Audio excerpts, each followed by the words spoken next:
12월 1일 월요일. 성실히 만든 길. 엔비디아의 창업자 젠슨 황은 대만 타이난에서 태어나 미국으로 이민을 왔습니다. 영어가 서툴렀던 그는 학교에서 자주 놀림을 받았고 한 기숙학교에서는 화장실 청소와 식당 일을 맡으며 생활했습니다. 그는 나는 화장실을 닦던 학생이었고 지금은 회사를 이끄는 CEO가 되었다. 인생에서 배울 수 있는 게 참 많다고 회상합니다. 그는 대학에서 전기공학을 전공하고 반도체 회사에서 일하다가 1993년 작은 사무실에서 2명의 동료와 함께 엔비디아를 세웠습니다. 당시만 해도 그래픽 칩은 게임용 부품 정도로 여겨졌지만 이후 엔비디아는 인공지능 칩을 개발하며 세계 기술 산업의 중심에 섰습니다. 젠슨 황은 한 인터뷰에서 이렇게 말했습니다. 나는 사람들을 쉽게 포기하지 않는다. 그들이 더 나아질 수 있다고 믿기 때문이다. 작은 일에도 정직하고 사람의 가능성을 믿으며 오랫동안 같은 자리를 지켜온 그의 모습은 포기하지 않는 성실함이 얼마나 큰 힘이 되는지를 보여줍니다. 우리도 하나님께서 주신 장점이 있습니다. 그것이 기술이든 섬김이든 혹은 묵묵한 성실함이든 그 장점을 포기하지 않고 끝까지 살릴 때 하나님께서 놀라운 일을 이루십니다. 오늘의 말씀. 그런즉 너희는 먼저 그의 나라와 그의 의를 구하라. 그리하면 이 모든 것을 너희에게 더하시리라. 오늘의 만나. 하나님께서 각자에게 주신 재능은 크기가 아니라 충성도로 빛납니다. 작은 일에 성실한 사람이 큰 일에도 신실할 수 있습니다.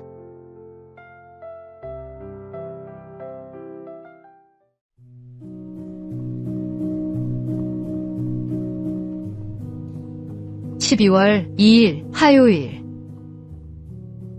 창조세계의 미소.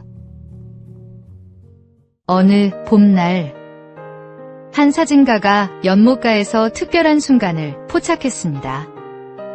청둥오리가 울타리에 앉아 숨을 내쉬는 모습이었는데 햇살 아래 피어오르는 입김이 마치 담배 연기처럼 보였습니다. 사진의 제목은 야외 흡연 구역이었습니다. 빗물을 털며 서로 장난치는 두 사자, 큰 귀로 눈을 가린 코끼리의 숨바꼭질 같은 모습 등 야생동물의 익살스러운 순간들이 담긴 사진들입니다. 이 사진들은 2015년부터 시작된 코미디 야생동물 사진전의 작품들입니다. 이 사진전은 단순히 웃음을 주는 것을 넘어 소중한 의미가 있습니다. 야생동물의 모습이 우리와 얼마나 닮았는지 보여주면서도 멸종위기에 처한 생명들에 대한 관심을 높이는 것이 목표입니다. 수익금의 일부는 야생동물 보호재단에 기부되어 실제로 생명을 지키는 일에 쓰입니다. 동물들의 모습을 바라보면 우리와 다르지 않은 숨결이 느껴집니다. 그들도 하나님께서 돌보시는 피조물이며 우리가 함께 지켜야 할 이웃입니다. 하나님의 창조 세계를 돌보는 일은 곧 창조주 하나님을 사랑하는 또 하나의 방법입니다. 오늘의 말씀. 하나님이 지으신 그 모든 것을 보시니 보시기에 심히 좋았더라.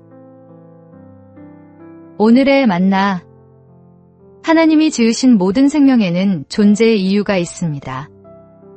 작은 피조물 하나에도 그분의 사랑이 담겨 있음을 기억하십시오.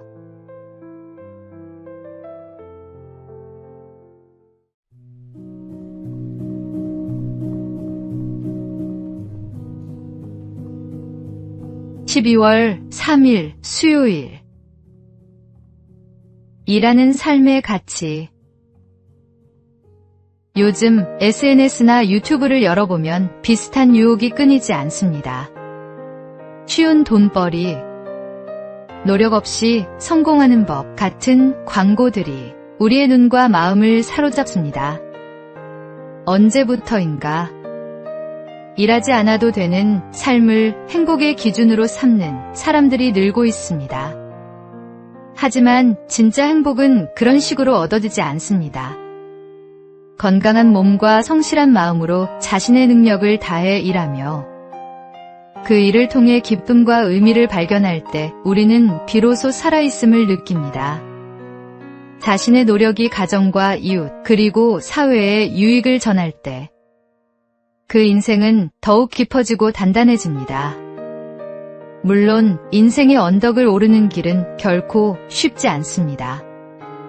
땀을 흘리고 상처를 입으며 때로는 넘어지기도 합니다. 그러나 그 과정 속에서 우리는 생각하는 힘과 실행력, 책임감과 인내를 배우게 됩니다. 그리고 마침내 성숙한 인격으로 자라납니다. 아무리 많은 돈을 쌓아도 인간미를 잃는다면 그 인생은 결국 차가운 금고 앞을 지키는 일과 다르지 않습니다.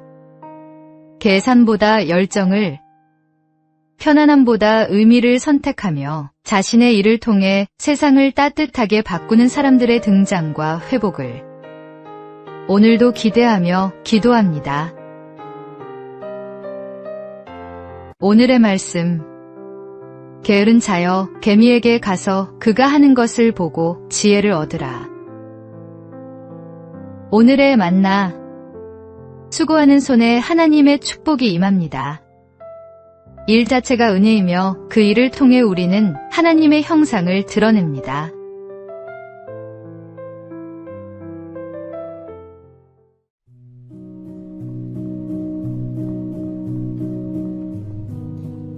(12월 4일) 목요일. 마음을 여는 대화의 원칙. 사람과의 관계는 말 한마디에서 시작되고 그 말로 무너질 때도 있습니다. 그래서 말을 할 때는 원칙이 필요합니다. 먼저, 솔직함의 용기를 가지십시오. 진심은 언제나 통합니다. 표정과 목소리는 말보다 더 많은 것을 전합니다. 일치되지 않으면 상대는 혼란스러워집니다. 불만이 있어도 감정을 절제하십시오. 흥분된 언어는 관계를 망가뜨립니다. 사실만이 아닌 마음도 표현하십시오. 감정이 담긴 대화는 사람을 가깝게 만듭니다. 너는 이래보다는 너는 그렇게 하더라라고 말하십시오. 존재를 단정하기보다 행동을 이야기하는 것이 좋습니다. 비판이 필요할 때도 너는이 아닌 나는 이렇게 느꼈어로 시작하면 마음의 문이 열립니다. 어렵고 모호한 말보다 명확하고 따뜻한 말이 사람을 살립니다. 마지막으로 내 말을 줄이고 상대의 이야기를 들어주는 귀를 가지십시오. 그것이 존중의 시작입니다. 이 원칙을 마음에 새기면 관계는 훨씬 단단해집니다. 오늘 하루 당신의 말이 누군가의 마음을 위로하고 세워주는 씨앗이 되길 바랍니다. 오늘의 말씀. 유순한 대답은 분노를 쉬게 하여도 과격한 말은 노를 격동하느니라. 오늘의 만나. 말은 칼보다 날카롭고 약보다 따뜻할 수 있습니다. 오늘 당신의 입술에서 나오는 말이 생명의 말씀이 되기를 소망합니다.